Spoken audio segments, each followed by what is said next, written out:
tiens, salut, ça va? Oh bah moi tu sais, c'est pas la grande forme en ce moment, c'est pas la joie. Alors moi je suis une éponge, c'est-à-dire que je suis quelqu'un d'hyper empathique.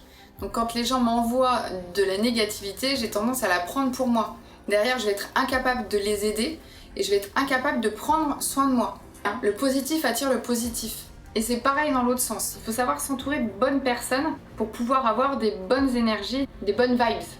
Les personnes qui vont être négatives à longueur de journée vont vous emmener dans cette spirale de négativité et vont avoir tendance à vous tirer vers le bas et ça c'est horrible. Quand on est entrepreneur par exemple, on peut pas se le permettre. Donc là moi je parle dans le domaine de l'entrepreneuriat mais clairement dans la vie de tous les jours c'est exactement la même chose.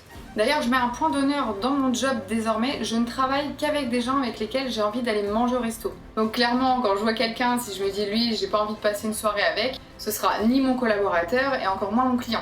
Aujourd'hui, j'ai quand même cette chance-là, personnellement, de pouvoir me permettre de choisir les gens avec lesquels je travaille, les gens pour qui je travaille, mes clients, et ça change vraiment la donne.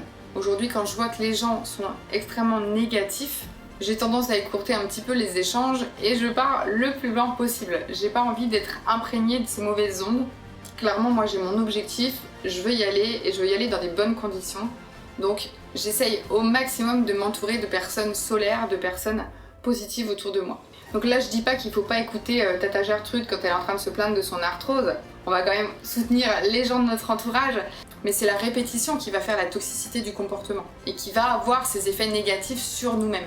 Je me pose toujours la question quand je rencontre quelqu'un, est-ce qu'on va pouvoir avoir un échange constructif, un échange motivant?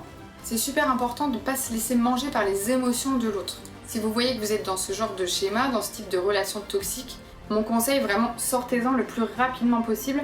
Ce sera ni bon pour vous, ni même bon pour l'autre personne.